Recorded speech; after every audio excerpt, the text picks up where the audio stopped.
Você já perdeu a paciência e disse algo como eu já falei isso? Ou ainda, você não lembra de nada? Ou ainda, presta atenção. E logo depois, por perceber que você não queria falar daquela forma, veio o arrependimento? Porque no fundo você sabe que não é culpa dele, mas você também está cansado e precisando de ajuda. Se hoje você está em busca do que não dizer para quem tem Alzheimer, pois vem usando frases que pioram Alzheimer, você está no canto certo. Você faz parte de uma parcela da população que cresce e cresce muito rápido a cada dia. Assim como muita gente, talvez você não percebe, é que essas frases, mesmo sem intenção, podem piorar muito, e muito mesmo, o comportamento de quem tem Alzheimer. Então, como falar com quem tem Alzheimer é o que te trago nesse vídeo. Mas deixa eu me apresentar rapidinho. Eu sou o Dr. Milton Botelho, pós-graduado em geriatria, e há mais de 13 anos eu ajudo inúmeras famílias e seus familiares a lidarem com situações como essa que você está passando, trazendo conhecimento, novas perspectivas e esperança. Sendo essa a minha missão, a de ajudar pessoas que cuidam de idosos a ter um outro olhar sobre a jornada de cuidado e assim deixar ela muito mais leve. E cá entre nós, para mim é um grande orgulho essa missão e eu cumpro ela assim, diariamente com o desejo de alcançar ainda mais pessoas. Se você não é inscrito no canal, aproveita agora para fazer isso, porque não, eu sei que você se esquece. E o próprio YouTube te lembra toda semana, quando tem vídeo novo aqui no canal, quando você se inscreve. Também deixa aí o seu like, porque quando você faz isso, o YouTube entende que esse vídeo tem relevância e vai entregar para mais pessoas que também estão passando por dificuldades como essa que você hoje enfrenta no dia a dia, nessa lida do cuidado de algum idoso, principalmente no idoso que tem demência, que tem a doença de Alzheimer. Mas olha só, hoje eu vou te mostrar quais são os erros mais comuns na forma de falar, porque eles aumentam sim a ansiedade e a repetição. Com a comunicação, com pequenas mudanças, a gente sabe que pode melhorar a convivência e o cuidado do idoso que tem demência. E o mais importante que eu te trago aqui, o que dizer no lugar de forma prática, o que você consegue fazer aí na sua casa hoje mesmo.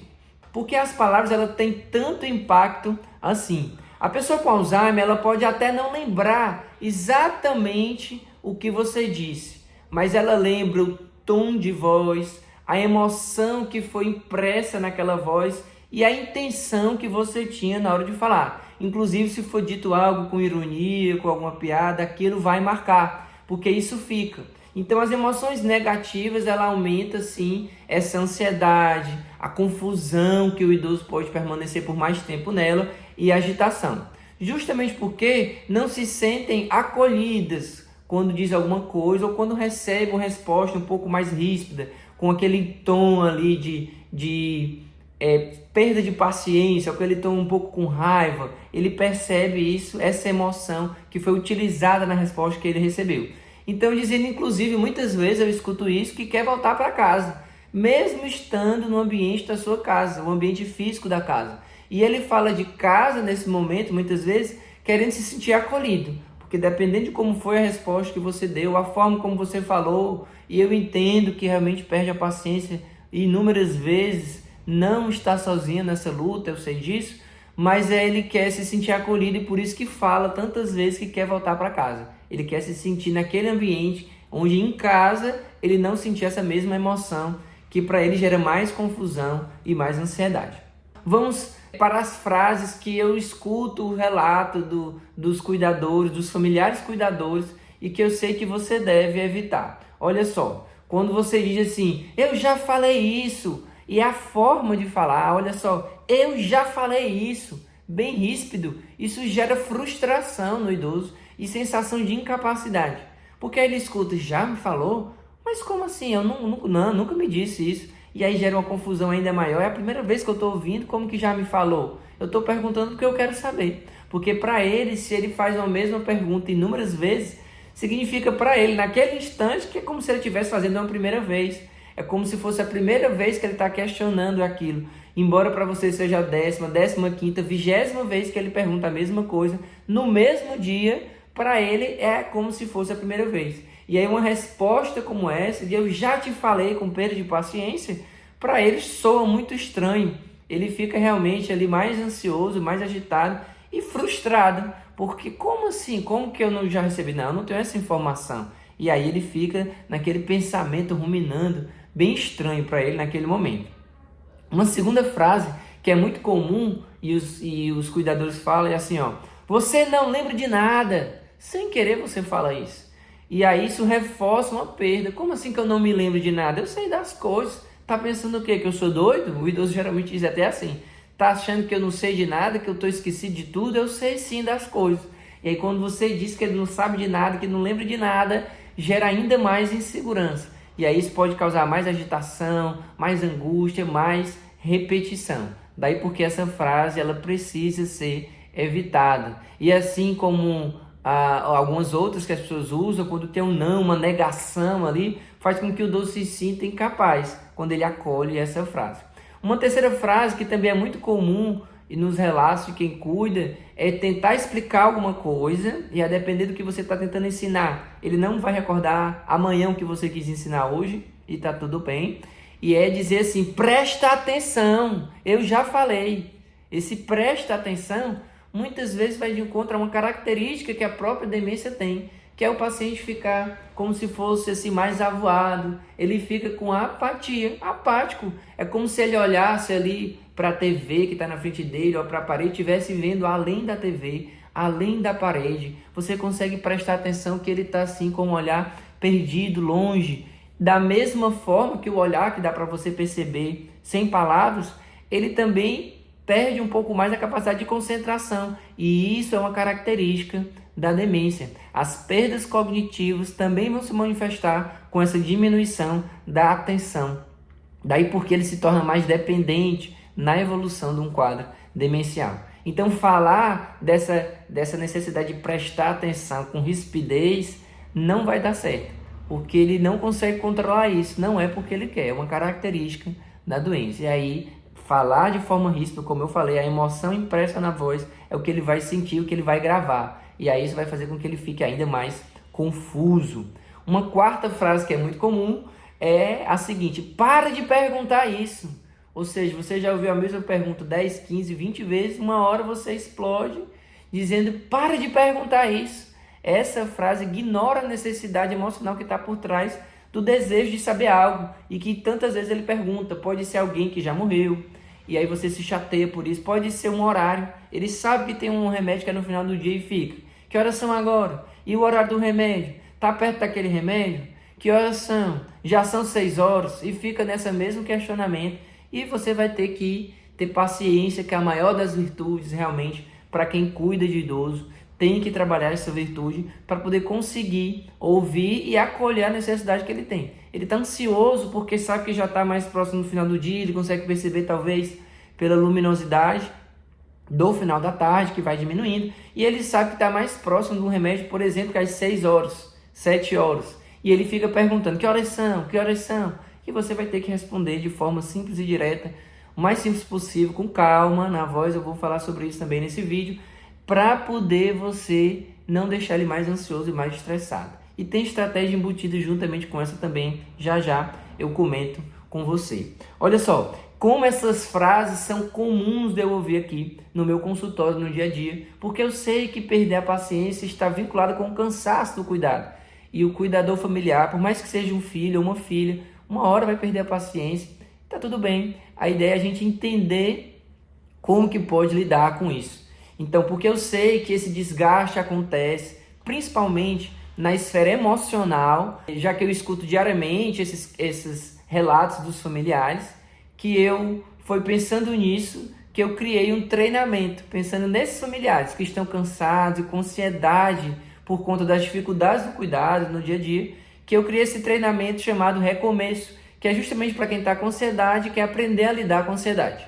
Você vai ter acesso a esse treinamento na descrição do vídeo aqui embaixo desse vídeo. Quando terminar de assistir, você vai lá e confere. Se fizer sentido para você, você vai ver que ao entender o que é o treinamento, você vai conseguir desvendar ali quais são as principais situações que geram gatilho para você com relação à ansiedade, você vai viver como se fosse um paciente que vem viver acompanhamento comigo ali no dia a dia, dentro do treinamento, exercícios práticos. Porque a ideia não é fazer o treinamento todo de uma vez, mas você assistir uma aula por dia, ou então a cada 2 dias, para dar tempo de fazer o exercício proposto que tem no final de cada aula, que são exercícios de autoconhecimento, são exercícios de reconhecimento de quais são os principais gatilhos para a sua realidade e uma estrutura que você vai montar para poder evitar novos gatilhos futuros, uma estratégia que você consegue implementar para você lidar melhor com aquilo que hoje te gera ansiedade, para poder não mais viver tantas crises assim e aprender a conviver com essa sensação sem ter tanta crise. Vale muito a pena, eu sei que você vai gostar, então se faz sentido para você, se hoje você está desgastado no cuidado, quando terminar essa aula, você clica aqui na descrição desse vídeo aqui abaixo, você vai ver o link e você vai entender o que é que eu estou falando, tá bom? Então vamos lá. O que dizer então no lugar quando você recebe esses mesmos questionamentos ou como que você vai corresponder à expectativa do idoso? O ideal é usar ali de validação emocional. Ou seja, toda vida que você acha que ele está um pouco mais ansioso, ali está questionando muito, você já vai logo com a resposta assim, tá tudo bem, eu te explico de novo, olha só, é isso aqui. E muitas vezes o idoso está preocupado naquele dia como detalhe, algo que talvez nem tenha importância, mas para ele está gerando uma inconformidade, está gerando um desconforto, e aí ele quer saber. E aí você vai ter que gastar um pouquinho de tempo com isso, e talvez vai ter que repetir essa mesma argumentação algumas vezes, porque ele vai repetir as mesmas perguntas durante o dia. Tá tudo bem, é isso mesmo, tá? Então, a resposta ela tem que ser o mais simples e calma possível. Quando eu falei do remédio agora há pouco, por exemplo, que ele pergunta, que horas é o remédio? Já são 6 horas, que horas são agora? Aí você vai dizer, são 6 horas. Então, tá perto do remédio? Tá? Não se preocupe, papai, já eu lhe dou o remédio, eu estou prestando atenção no relógio. Então, assim, você vai sempre de forma calma responder. Porque pode ser que ele pergunta 10, 15, 20 vezes. Que horas são? Que horas são? Já está na hora do remédio? Já está na hora do remédio? Por exemplo. E aí você vai ter que responder de forma calma para poder ajudar. E aí você tem que trazer segurança. Muitas vezes você acha até que ele está preocupado com algo mais, além da pergunta que ele faz. E aí você já vai logo dizendo assim, olha papai, sou eu, a sua filha, fulano de tal, que está aqui com o senhor. Como é que eu posso te ajudar? O que é que o senhor quer fazer? Como é que nós vamos fazer? Bota ele para participar, então, de alguma coisa, porque tudo isso ajuda. O ideal, então, além de trazer segurança na sua resposta, com essa fala mais calma, mais tranquila, de forma objetiva, você pode direcionar ele para alguma atividade. Ou seja, ocupar o idoso quando ele está começando a se repetir muito, pode ajudar muito. Então, você disse, já é o horário do remédio, por exemplo, falando do remédio de novo. Mas olha aqui, me ajuda a fazer isso aqui rapidinho, que já é o horário. Ou então assim, me ajuda a fazer aqui essa outra coisa, que já eu vou lá na cozinha e trago o remédio do senhor. Então assim, ocupar o idoso quando ele está começando a se repetir muito é uma estratégia boa, porque acaba que ele perde o foco. Deixa de ter o foco direcionado somente para aquela informação que ele está tão ansioso e desejoso de saber. Só que a cada 1 minuto, 2, 5 minutos, ele já esqueceu e ele quer saber de novo, porque o pensamento volta naquela mesma ansiedade que ele está vivendo naquele instante. E aí, então, você muda o foco, você acolhe da melhor forma que você achar, como com essa argumentação, onde você coloca aí quem é você, que você é filho, que você é sobrinho, que você está ali do lado, por exemplo. Fala olhando nos olhos, com um tom de voz tranquilo, porque isso vai ajudar muito.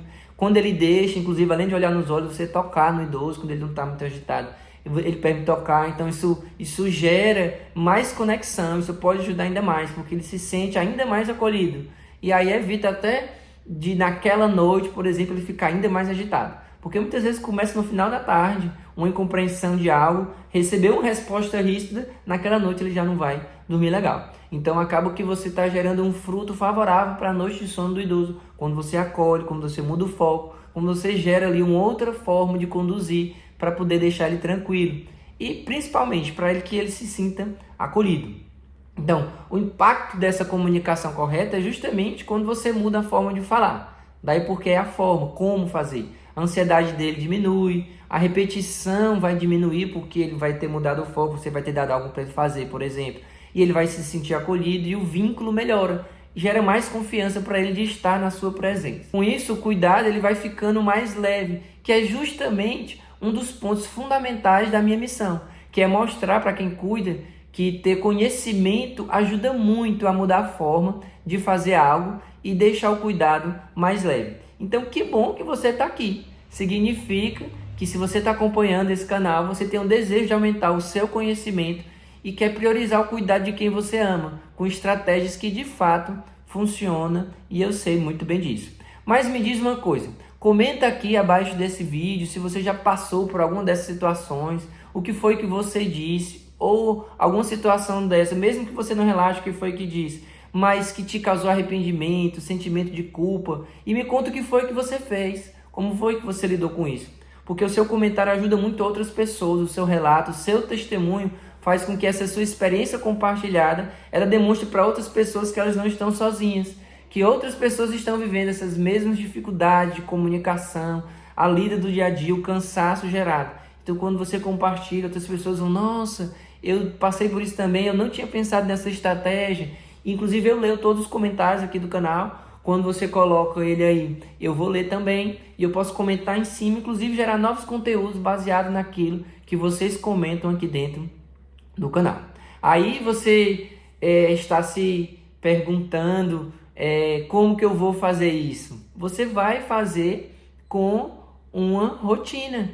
Ou seja, a cada dia você treina uma argumentação nova, você para para respirar antes de responder, você vai gerando aquilo aí de estratégia que para você funciona, mas na verdade é você implementar isso no seu dia a dia, porque é com um treino, você vai treinando a cada dia. A comunicação, ela é um treino, então você vai aprender a lidar com essa situação nova que hoje você está vivendo, que é cuidar de um idoso, que pode ser o seu pai, a sua mãe, a sua tia, alguém da sua família, por exemplo, que está com essa situação, com quadro demencial, que precisa de atenção e que precisa de alguém do lado para poder ajudar. E aí assim eu sei que você vai dar conta, todos nós damos conta, parece até que não vai dar certo, mas dá sim, eu estou aqui para te ajudar. E aí você está percebendo então, que as palavras que você usa, ela pode sim acalmar ou intensificar o sofrimento. E às vezes não é sobre explicar melhor, daí porque eu falei que a resposta ela tem que ser mais simples, direta, não ficar criando várias argumentações, mas é sobre acolher melhor o idoso naquele momento que ele está precisando. No próximo vídeo, eu vou te mostrar exatamente como falar com quem tem Alzheimer de um jeito que evita conflitos e melhora a convivência no dia a dia. Mas antes dele entrar no ar e você continuar aumentando o seu conhecimento a esse respeito, eu lembrei agora desse outro vídeo aqui do canal, onde eu explico por que o idoso com Alzheimer, ele repete a mesma pergunta. Então não deixe de conferir. Compartilhe esse vídeo também com quem você sabe que cuida de algum familiar com demência e que deseja saber como lidar com o idoso com Alzheimer. Um grande abraço, que Deus abençoe a sua luta. A gente se vê então no próximo vídeo.